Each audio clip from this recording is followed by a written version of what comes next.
Some people don't just walk through life, they absorb it.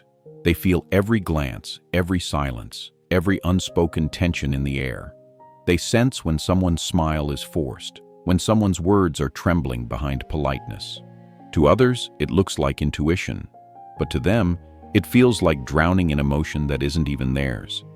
They're the kind of people who cry during songs they've never heard before, who feel sad for strangers and movie credits, who can't sleep after seeing someone argue on the street. They don't just empathize, they become the feeling. And because of that, they often think something's wrong with them. They're told to stop overreacting, to toughen up, to let things go. But they can't, because their nervous system has always been tuned to a higher frequency, one that catches every signal, every emotion, every crack in the world. They don't realize it yet, but this deep sensitivity isn't weakness. It's the residue of a childhood spent on alert. A life built on decoding the room before the storm hits. A heart that learned early that awareness was survival. They feel everything, not because they want to, but because once upon a time they had to. This is the story of people who feel everything too deeply, and how what was once a shield became their softest wound. No one is born overwhelmed by the world. Feeling everything too deeply isn't an accident, it's an adaptation. It often begins in childhood, in homes where emotions filled the room like unpredictable weather. One minute, everything was calm. The next, someone's voice changed, someone's expression darkened, and the child's heart learned to listen to what wasn't being said. They became small observers with large awareness. They memorized the sound of footsteps, the tension in silence, the rhythm of a sigh. They could tell when a parent was upset even before the words began, because in those moments, knowing how someone felt meant knowing if they were safe. And so, they learned to feel, deeply, instinctively, constantly. Their emotions became their radar. Their empathy became their armor. They started carrying the moods of others before they ever understood their own. Sometimes they grew up in homes where feelings were not discussed, where sadness was dismissed, and anger was forbidden. So they absorbed it all, quietly. They became the emotional sponge of the family, the peacemaker, the listener, the child who sensed everyone's pain but never voiced their own. If a parent was distant, they tried harder to connect.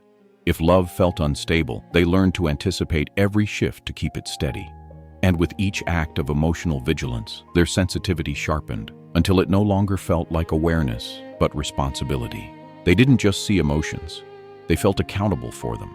And that's where the burden began, because the child who had to sense danger to stay safe grew into the adult who senses everyone's emotions and calls it empathy. But it's not empathy, not yet. It's hyper-attunement. It's survival wrapped in compassion. It's the nervous system saying, if I can feel it first, maybe I can stop it from hurting me. Years later, that same sensitivity becomes misunderstood. They're told they're dramatic, too emotional, overthinkers. They start to feel defective for feeling too much. They try to numb themselves, to toughen up, to pretend the noise inside isn't deafening. But pretending only makes it louder, because what they're really fighting isn't sensitivity, it's memory. A memory of what it was like to walk through a world where peace depended on perception, where they had to understand everyone to keep themselves safe.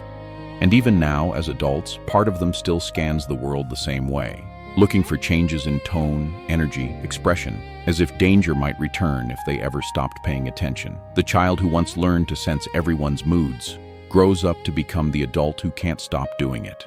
They enter every room scanning for tension, not consciously, but instinctively. They feel when something's off before anyone speaks. They notice what's missing in people's eyes. They detect sadness behind laughter, resentment behind smiles. It's a beautiful skill, but also a heavy one, because feeling everything means carrying everything. In relationships, they become the caretaker, the emotional anchor. They listen, absorb, and soothe.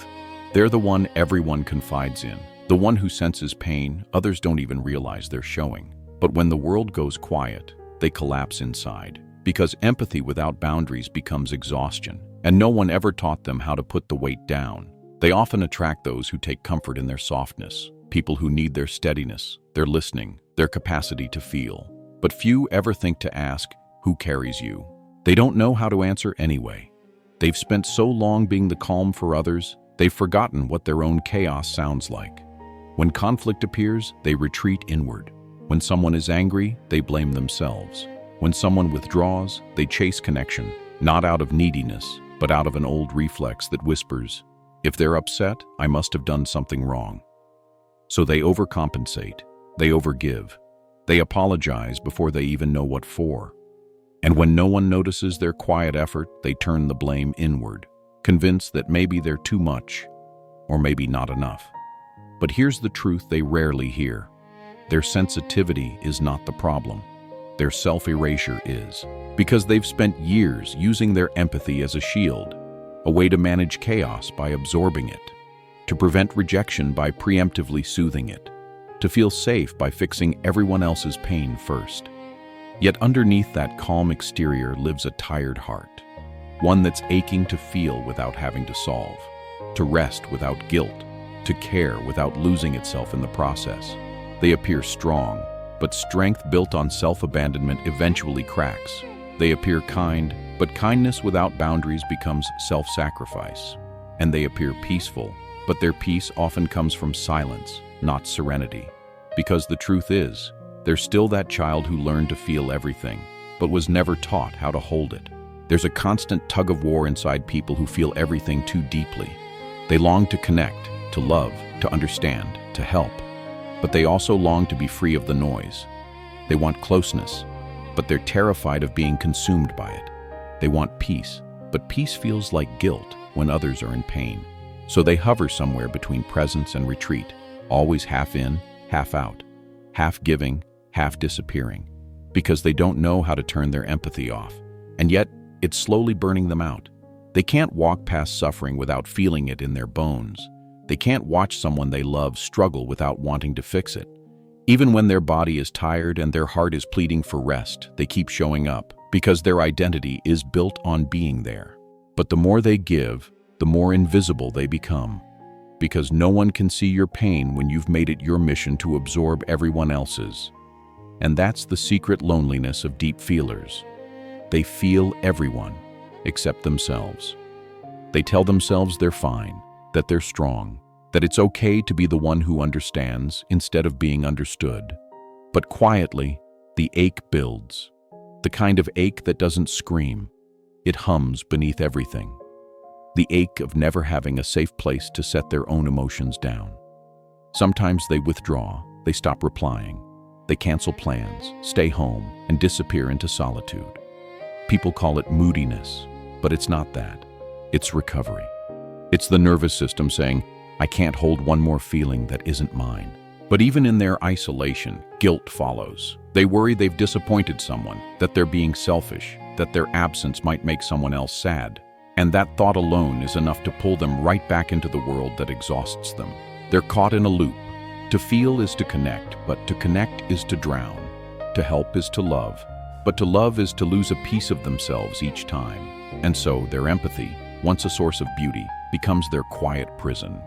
A sensitivity that once kept them safe now keeps them small. They're not weak for feeling too much. They're just weary from living without boundaries, from mistaking emotional responsibility for love.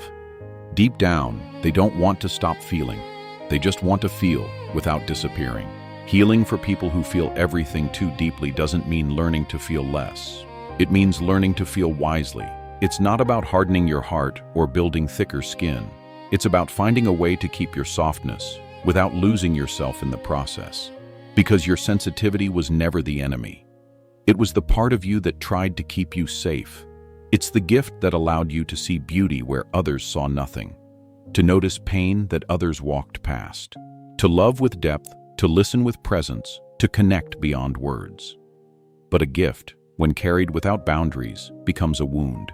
And boundaries aren't walls. They're doors that decide who and what gets to come in. They're how you tell your nervous system, "You can rest now. You're safe here." You don't have to absorb every feeling to be kind. You don't have to fix everyone's sadness to prove you care. You don't have to say yes every time someone needs you. You are not the world's emotional first responder. Empathy without boundaries is self-abandonment. But empathy with awareness, that's wisdom. It's compassion that includes you. When you start to notice your own emotions first, when you pause before taking on someone else's pain, you begin to realize that you can love people deeply without carrying their suffering as your own. And that's when your sensitivity becomes powerful again, because it's no longer reaction, it's choice. You can feel with people instead of for them. You can care without collapsing. You can be present without disappearing. Healing for deep feelers isn't loud. It doesn't happen in sudden transformations. It happens in quiet boundaries, in small acts of saying, this feeling is mine, that one is not. In choosing peace over guilt. In learning that it's okay to close your eyes to the world sometimes, not out of apathy, but out of love for the small, sensitive self within you. And one day, when the world feels heavy again, as it will, you'll notice something different. You'll still feel deeply, but you'll no longer drown. You'll stand there, feeling the tide rise, and realize that your sensitivity was never your curse. It was your compass. You just had to learn how to hold it. So don't let the world convince you to be harder. Be clearer, be grounded, be gentle in a way that includes yourself. Because the truth is, the world doesn't need you to feel less. It needs you to stay soft without losing your shape. And that is how the deep feeler finally becomes free.